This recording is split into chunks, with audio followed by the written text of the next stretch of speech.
आजच्या व्हिडिओमध्ये आपण पाहणार आहोत मॅक्लॉरेन्स थेरम. मागच्या व्हिडिओमध्ये आपण पाहिला होता Taylor's theorem.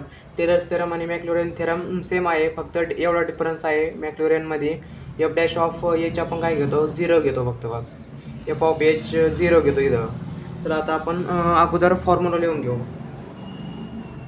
F of x plus h equal to f of h plus x f dash of h plus x square upon 2 factorial f double dash of h plus x cube upon 3 factorial f triple dash of h plus x to power 4 upon 4 factorial f star base of h plus x to power 5 upon 5 factorial नंतर f power 5 of h plus so on. आता इथं f of x काय दिलेला आहे आपला, sign x. हा काय आपला f of x sine x आणि x रेज टू 5 म्हणजे 5 टाइम्स डेरिव्हेटिव्ह घ्यायचा आपल्याला. आता f ऑफ x चा डेरिव्हेटिव्ह घेऊ आपण. f dash of x equal to sine x चा काय येतो, कॉस x चा, कॉस x. नंतर f double dash of x काय येईल, कॉस x चा काय येईल, मायनस साइन x. नंतर f triple dash of x म्हणजे साइन x चा काय येईल, मायनस साइन x. आणि f 4 वेळेस derivative of x equal to sine x चा काय येतो, इथं कॉस x आहे ना, तर कॉस x चा काय येतो, मायनस साइन x. f 5 वेळेस derivative of x equal to, हा मायनस मायनस प्लस होतो इथं, त्यामुळे इथं साइन x आहे ना, इक्वल टू हा साइन x येईल इथं. आणि साइन x चा काय येतो डेरिव्हेटिव्ह, कॉस x. आता फक्त काय करायचं आपल्याला, f ऑफ x आहे का, इथं फक्त 0 ही व्हॅल्यू ठेवून द्यायची. f ऑफ x इथं 0 व्हॅल्यू ठेवून द्यायची. साइन 0ची व्हॅल्यू काय येते, 0 येते. नंतर f डॅश ऑफ 0, नंतर कॉस 0ची व्हॅल्यू काय येते, 1 येते. नंतर f डबल डॅश ऑफ 0, नंतर साइन मायनस साइन 0ची व्हॅल्यू काय येते, 0 येते.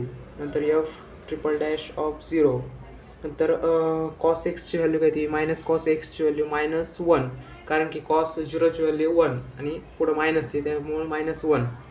नंतर f 4 वेळेस derivative of 0 equal to sine एक्सची 0ची व्हॅल्यू काय येते, 0. नंतर f 5 वेळेस डेरिव्हेटिव्ह घ्यायचा, त्याची व्हॅल्यू किती, कॉस एक्सची, कॉस 0ची व्हॅल्यू 1.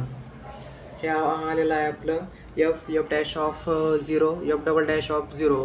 फक्त काय करायचं, हे सिम्पल आहे, फक्त फॉर्म्युल्यात ठेवून द्यायचं आणि त्याची व्हॅल्यू पुट ऑफ करायची. आता आपला फॉर्म्युला लिहून घेऊ आपण अगोदर. f of x plus h equal to, आता f ऑफ एच इथं काय आहे, 0. f ऑफ एच 0 ठेवायचे होते ना आपल्याला, एचची व्हॅल्यू इथं इक्वल टू 0, तर इथं 0 प्लस हा x. नंतर f डॅश ऑफ एच काय आपला 1 आहे, f डॅश ऑफ एच काय इथं 1 आहे, plus x square upon 2 factorial. नंतर f double dash of H काय आपला 0 आहे, प्लस हा x cube upon 3 factorial. f triple dash of H काय आपला मायनस 1.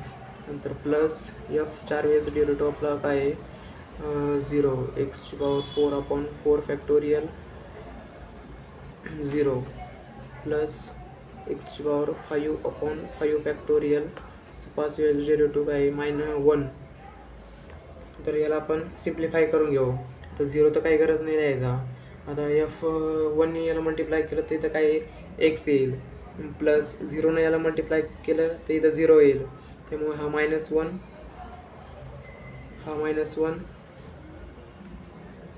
नंतर हा x cube upon 3 factorial, 3 factorial किती येतं, 6, प्लस हा x raise to 4 upon 4 factorial, याला मल्टिप्लाय केलं तर 0 तर 0 आन्सर येईल.